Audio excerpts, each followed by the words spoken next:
Washington, as Prime Minister Boris Johnson flounders amid the coronavirus pandemic, Rishi Sunak has been a beacon of calm and competence, intervening swiftly to spend billions of pounds supporting jobs as the economy went into lockdown freefall, the New York Times reported. Sunak, the son-in-law of the co-founder of Infosys Narayana Murthy, was virtually unknown about 10 months ago. Sunak's vertiginous rise has surprised almost everyone in British politics, in all likelihood even the man who promoted him, Prime Minister Boris Johnson, whose approval ratings have plummeted during the pandemic, the New York Times reported. Rishi Sunak has the strengths that the Prime Minister so conspicuously lacks, not only basic competence, but a grasp of detail.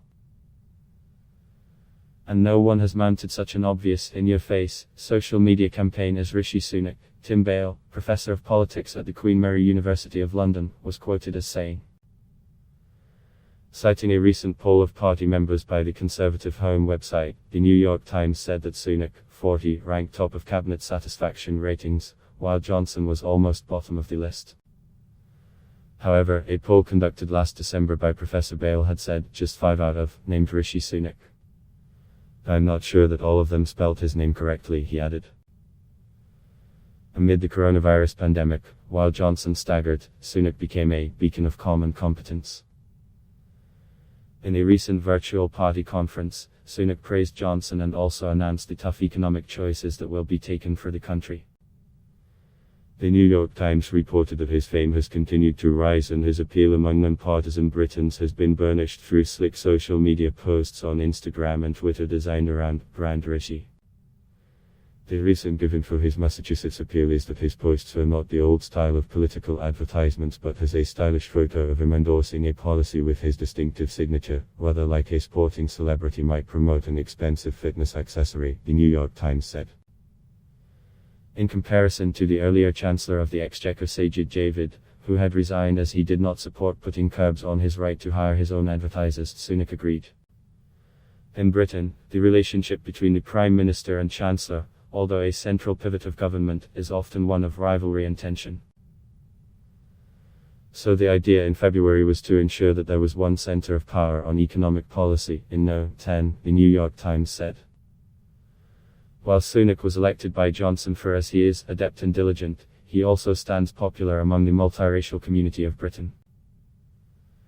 His grandparents were originally from Punjab and had arrived in England from British colonial East Africa in the 1960s.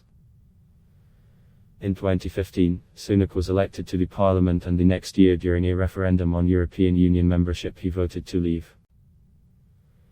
The New York Times reported that this decision sped his promotion through the ranks, though some hardline Brexit supporters say that they suspect it was a tactical move and that they believe he is pressing Johnson to strike a trade deal with the European Union.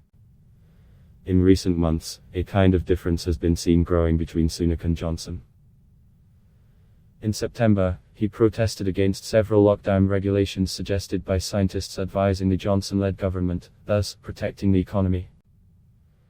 The New York Times quoted Sophia Gaston, director of the British Foreign Policy Group and a fellow at the London School of Economics, as saying, "The Chancellor has been in the privileged position of playing Father Christmas throughout the pandemic, one of the few politicians bearing gifts rather than taking them away." She further said, if his branding can remain strong during the next 6 months of economic doom and gloom, there can be no limits on the scope of his political ambitions. The New York Times reported that as Sunak has avoided the culture wars stirred by some of Johnson's pugilistic, pro-Brexit advisors, he is positioned as an exponent of a more competent and inclusive type of politics, an enticing package should a vacancy arise next door in Downing Street. Fanny.